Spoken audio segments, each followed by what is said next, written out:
नमस्कार, मैं Ranbir Singh lotus entertainment में आपका हार्दिक स्वागत करता हूं। आज मैं आपको भगवत गीता के 14वें अध्याय को सुनाने जा रहा हूं। जय श्री कृष्णा। उसके उपरांत श्री कृष्ण भगवान बोले, हे अर्जुन, ज्ञानों में भी अति उत्तम परम ज्ञान को मैं फिर भी तेरे लिए कहूँगा कि जिसको जानकर सब मुनिजन इस संसार से मुक्त होकर परम सिद्धि को प्राप्त हो गए हैं। हे अर्जुन, इस ज्ञान को आश्रय करके अर्थात धारण करके मेरे स्वरूप को प्राप्त हुए पुरुष सृष्टि के आदि में पुनः उत्पन्न नहीं होते और प्रलय काल में भी व्याकुल नहीं होते हैं, क्योंकि उनकी दृष्टि में मुझ वासुदेव से भिन्न कोई वस्तु है ही नहीं। हे अर्जुन, मेरी महत ब्रह्म रूप प्रकृति अर्थात त्रिगुणमयी माया संपूर्ण भूतों की योनि है अर्थात गर्भाधान का स्थान है, और मैं उस योनि में चेतन रूप बीज को स्थापन करता हूँ। उस जड़ चेतन के सहयोग से सब भूतों की उत्पत्ति होती है। हे अर्जुन, नाना प्रकार की सब योनियों में जितनी मूर्तियाँ हैं अर्थात शरीर उत्पन्न होते हैं, उन सब की त्रिगुणमयी माया तो गर्भ धारण करने वाली माता है, और मैं बीज को स्थापना करने वाला पिता हूँ। हे अर्जुन, सतगुण, रजोगुण और तमोगुण ऐसे यह प्रकृति से उत्पन्न हुए तीनों गुण इस अविनाशी जीवात्मा को शरीर में बांधते हैं। हे निष्पाप, उन तीनों गुणों में प्रकाश करने वाला निर्विकार सत्य गुण तो निर्मल होने के कारण सुख की आसक्ति से और ज्ञान की आसक्ति से अर्थात ज्ञान के अभिमान से बांधता है। हे अर्जुन, राग रूप रजोगुण को कामना और आसक्ति से उत्पन्न हुआ जान।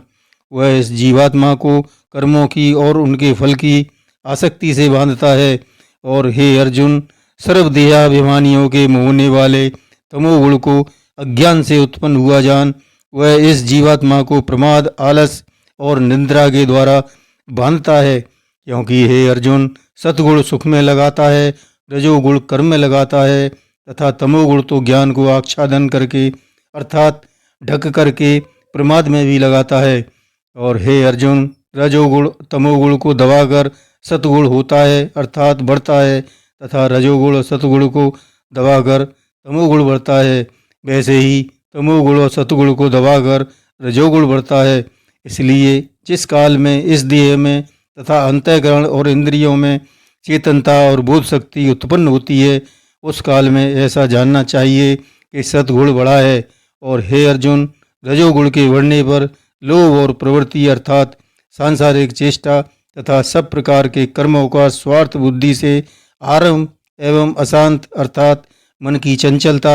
और विषय भोगों की लालसा, यह सब उत्पन्न होते हैं। तथा हे अर्जुन, तमोगुण के बढ़ने पर अंतःकरण और इंद्रियों में अप्रकाश एवं कर्तव्य कर्मों में अप्रवृत्ति और प्रमाद अर्थात व्यर्थ चेष्टा, निद्राद, अंतःकरण की मोहिनी वृत्तियाँ, यह सब उत्पन्न ही होते हैं। हे अर्जुन, जब यह जीवात्मा सद्गुण की वृद्धि में मृत्यु को प्राप्त होता है, तब उत्तम कर्म करने वालों के मल रहित अर्थात दिव्य स्वर्गाधिक लोकों को प्राप्त होता है। रजोगुण के बढ़ने पर अर्थात जिस काल में रजोगुण बढ़ता है, उस काल में मृत्यु को प्राप्त होकर कर्मों की आसक्ति वाले मनुष्यों में उत्पन्न होता है। तथा तमोगुण के बढ़ने पर मरा हुआ पुरुष कीट, पशु योनि आदि योनियों में उत्पन्न होता है, क्योंकि सात्विक कर्म का तो सात्विक अर्थ सुख, ज्ञान और वैराग्य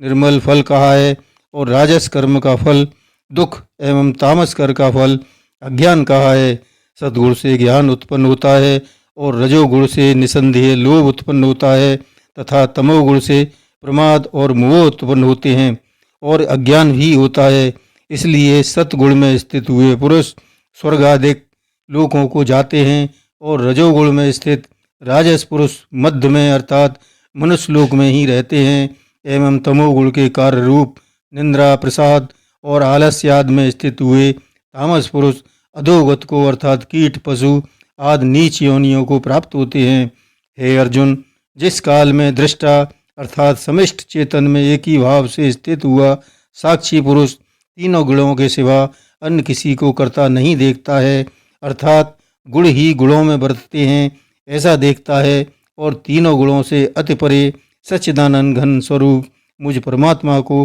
तत्व से जानता है, उस काल में वह पुरुष मेरे स्वरूप को प्राप्त होता है तथा यह पुरुष इन स्थूल शरीर की उत्पत्ति के कारण रूप तीनों गुणों को उल्लंघन करके जन्म मृत्यु और वृद्धावस्था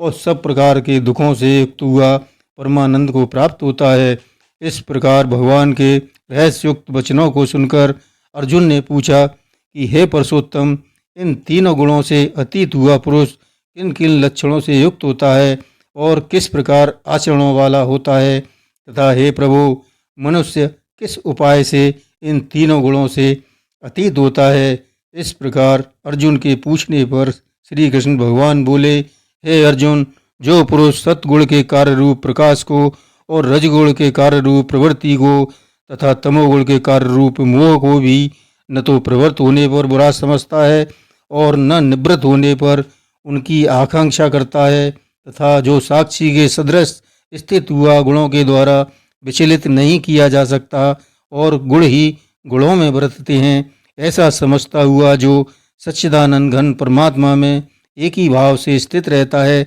एवं उस स्थिति से चलायमान नहीं होता है, जो निरंतर आत्मभाव में स्थित हुआ दुख सुख को समान समझने वाला है तथा मिट्टी पत्थर स्वर्ण में समान भाव वाला और धैर्यवान है, तथा जो प्रिय अप्रिय को बराबर समझता है और अपनी निंदा स्तुति में भी समान भाव वाला है, तथा जो मान और अपमान में सम है एवं मित्र और बैरी के पक्ष में भी सम है, वह संपूर्ण आरंभों में कर्तापन के अभिमान से रहित हुआ पुरुष गुणातीत कहा जाता है। और जो पुरुष अव्यवचारी भक्ति रूप योग के द्वारा मेरे को निरंतर भजता है, वह तीन गुणों से अच्छी प्रकार उल्लंघन करके सच्चिदानंद घन ब्रह्म में एक ही भाव होने के लिए योग्य होता है।